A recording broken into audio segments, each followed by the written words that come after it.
সুখ বলে আমার কৃষ্ণে জগতেরও গুরু, ছাই বলে আমার রাধা বাঞ্ছা কল্পতরু, নইলে কে তার গুরু।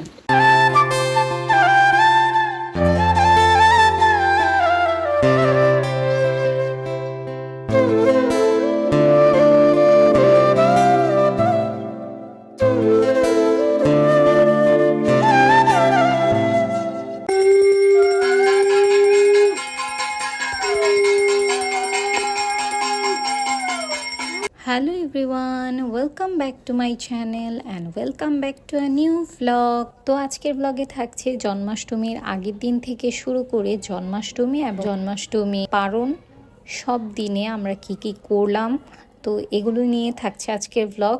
সো দেরি না করে লেটস স্টার্ট দ্য ব্লগ। এবার আমরা জন্মাষ্টমী সোমবার দিন করিনি, মঙ্গলবার দিন করেছি। যে কোনো পূজা অনুষ্ঠানেই যদি 2 দিনে কোনো পূজা পড়ে তাহলে সেটা আমরা পরের দিনেরটাই পালন করি। তো এই কারণে জন্মাষ্টমীটাও আমরা পরের দিন করেছি। তো এর জন্য আগের দিন সকালবেলা ঘুম থেকে উঠেই স্নান করে তারপর এখানে গোপালকে আমরা স্নান করিয়েছিলাম, এবং সেদিন যেহেতু সোমবার ছিল আর আমরা প্রতি সোমবারেই শিবের মাথায় জল ঢালি, তো এই কারণে আমাদের বাসায় শিবের মাথায় জল ঢেলেছিলাম। ওই দিন আমরা নিরামিষ খেয়েছি। এভাবেও সোমবার নিরামিষ, কিন্তু যদি সোমবারও না থাকতো আমরা নিরামিষই খাই জন্মাষ্টমীর আগের দিন। তো যাই হোক, সেদিনের আর কোনো ক্লিপ নেওয়া হয়নি। পরের দিন অনেক সকালে আমরা উঠে গিয়েছিলাম, কারণ শুনেছি পরের দিন নাকি 7টা 17 মিনিট পর্যন্ত সময় আছে। তো এই কারণে মা এবং দিদা আমারও আগে উঠে গিয়েছিল এবং তারাই অনেক কিছু করে ফেলেছিল।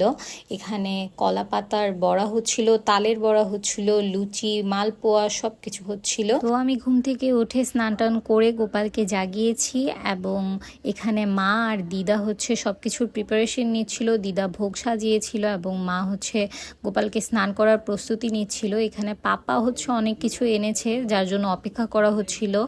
দই এবং এখানে দুধও ছিল। তো এগুলোর জন্যই অনেকক্ষণ ধরে আমরা বসেছিলাম। তো যাই হোক, সময় থাকতে থাকতে আমরা সবাই গোপালের অভিষেক সম্পন্ন করতে পেরেছিলাম। প্রথমে মধু দিয়ে দিল এবং এরপর ঘি।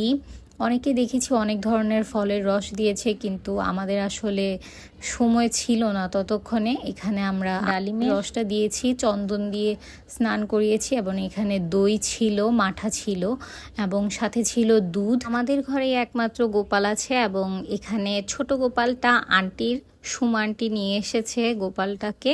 তো এখানে দুইজনকে আমরা সবাই একসাথে স্নান করাচ্ছিলাম। প্রথমে মা, তারপর আমি, এবং তারপর বাবাও দিয়ে ফেলেছিল। এখানে বৌদি এসেছিল এবং মামিরাও দিয়েছে, আর এখানে দাদু এসেছিল আর সুমা আন্টিও দিয়ে নিল। তারপর লাস্টে এসেছে ভুট্টু। ভুট্টুও কিন্তু উপোস ছিল সেদিন, আর সেদিন ঘরে শুধুমাত্র গুড়িয়া এবং দাদু বাদে বাকি সবাই আমরা উপোস ছিলাম। তারপর অভিষেকের পর এখানে আমি তুলসীর মালা গেঁথে তারপর গোপালকে পরিয়ে দিয়েছি। এখানে 108টা তুলসীর মালা ছিল 2 গোপালের জন্য।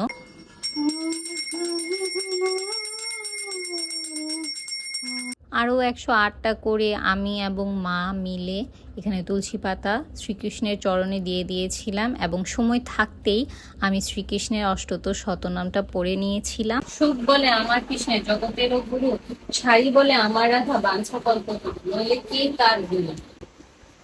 সুখ বলে আমার কৃষ্ণ প্রেমের ভিখারি, ছাই বলে আমার রাধা লহরী লহরী, প্রেমের ঢেউ কিশোরী।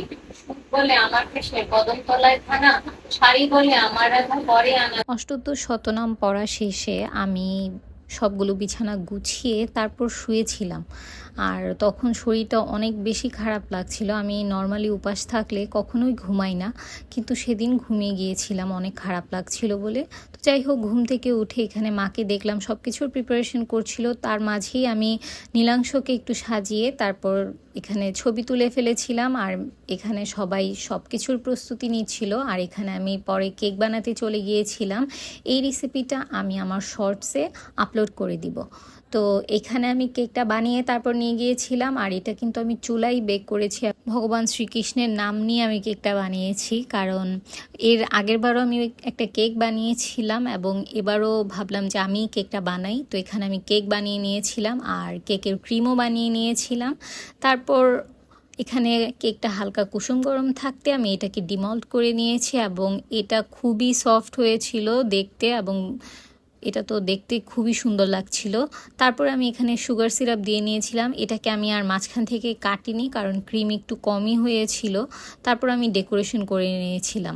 এখানে আমি আম দিয়ে দুটো গোলাপ বানিয়েছিলাম এবং আনার দিয়ে আমি শুভ জন্মাষ্টমী লিখবো ভাবছিলাম, কিন্তু জায়গা হয়নি।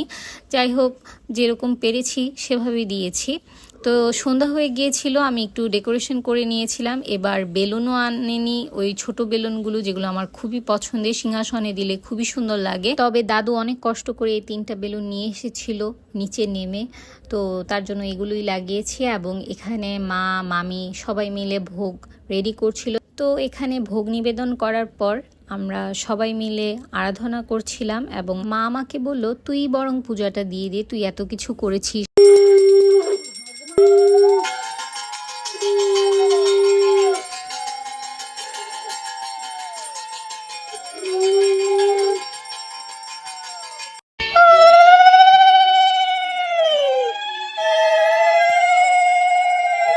ভোগ নিবেদন শেষে ভোগ ভাঙার সময় এখানে আমরা কেকটা কাট করে নিয়েছিলাম এবং গোপাল ভাইকে আমি কেকটা খাইয়ে দিয়েছিলাম।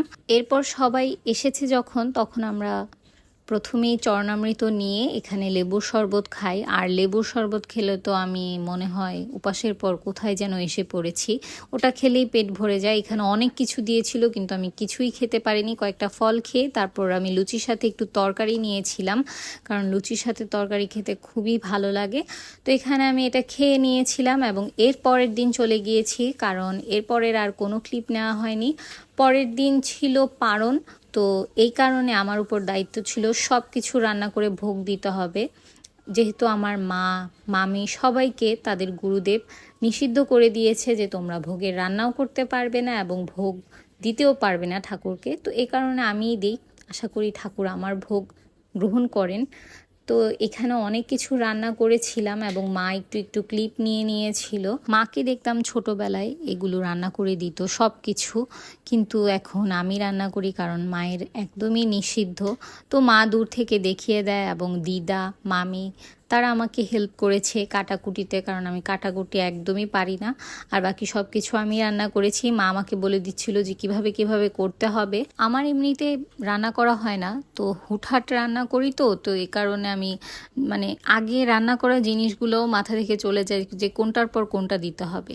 তো যাই হোক, এখানে অন্ন হয়েছিল, মিষ্টান্ন হয়েছিল, তারপর অনেক ধরনের ভাজাভুজি হয়েছিল, আলু ভাজা, কচু ভাজা, পটল ভাজা, বেগুন ভাজা, কুমড়া ভাজা, কারকোল ভাজা, উস্তে ভাজা, তারপর শাক হয়েছিল, এখানে একটা চচ্চড়ি হয়েছিল, শুক্তোর ডাল হয়েছিল, চাটনি হয়েছিল, আলু ফুলকপি আর সয়াবিন তরকারি হয়েছিল, বাঁধাকপির তরকারি হয়েছিল, মুগ ডাল হয়েছিল এবং টক ডালও হয়েছিল। টক ডালে চালতা, তেঁতুল, টমেটো ইউজ করেছি এখানে। তারপর আমি ভোগ বাড়ছিলাম এবং এরপর ভোগ বেড়ে তারপর ঠাকুরকে নিবেদন করি এবং নিবেদন করে ওই দিনের পুজোটাও আমি দিই।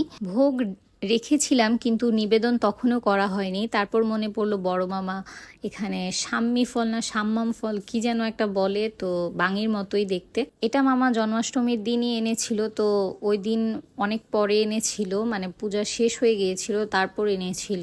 তো আমরা ভেবেছি যে গোবিন্দকে দিয়ে একবারে প্রসাদ নেব, তো এই কারণে পরে দিদা কেটে দিয়েছিল এবং আমি ভোগে দিয়ে দিয়েছিলাম।